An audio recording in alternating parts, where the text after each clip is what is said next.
প্রথমে আমি মাংসটাকে ম্যারিনেট করে নেবো। এর জন্য মাংসের মধ্যে দিয়ে দিচ্ছি ছেঁচে নেওয়া পেঁয়াজ, আদা, রসুন, বাদাম বাটা, টক দই, টমেটো সস, হলুদ গুঁড়ো, ধনে গুঁড়ো, লাল মরিচের গুঁড়ো।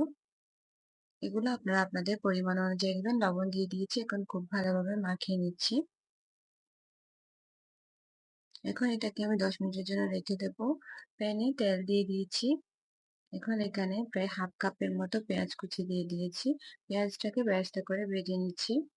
এখন আমি ম্যারিনেট করা মাংসটা দিয়ে দিয়েছি। মাংসের মধ্যে অল্প একটু পানি দিয়ে দিচ্ছি মশলাটা ধুয়ে। এখন মাংসটাকে এইভাবে নেড়ে ছেড়ে ঢেকে দিয়ে কষিয়ে নেব। দেখুন 5 মিনিট মতো কষানোর পর আমি এটাকে নেড়ে দিচ্ছি। মাংস থেকে কিন্তু আরো কিছু পানি বের হয়েছে। এখন দিয়ে দিয়েছি দারচিনি, এলাচ, তেজপাতা। আবারও ঢেকে দেব। এই ফাঁকে আমি একটা মশলা তৈরি করে নিচ্ছি। অল্প একটু জয়ত্রী, অল্প একটু জয়ফল দিয়েছি। দিয়ে দিচ্ছি 1 চা চামচ জিরা। এখন এগুলোকে একটু টেলে নিব। চুলা আঁচটাকে একেবারে লো করে এটাকে টেলে নিতে হবে। এই যে দেখুন এগুলো ভাজা হয়ে গেছে, এগুলোকে গুঁড়ো করে নেব। তো এদিকে কিন্তু আমার মাংসটাও কষানো হয়ে গেছে। কি সুন্দর তেল উপরে উঠে এসেছে দেখুন।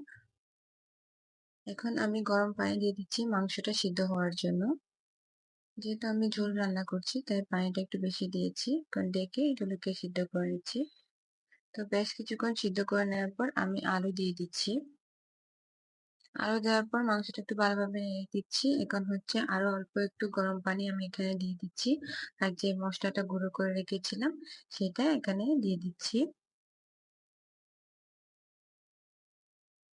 এই মশলাটা দেওয়ার ট্রাই করবেন। এতে করে কিন্তু মেজবানের একটা ঘ্রাণ আসে আর খেতেও খুবই মজা হয়। 2 টা কাঁচামরিচ দিয়ে দিচ্ছি। আবার ডেকে এখন ভালোভাবে এটাকে রান্না করে নিচ্ছি। তো দেখুন মাংসটা কিন্তু খুব সুন্দরভাবে রান্না করা হয়ে গেছে। এভাবে ট্রাই করে দেখতে পারেন।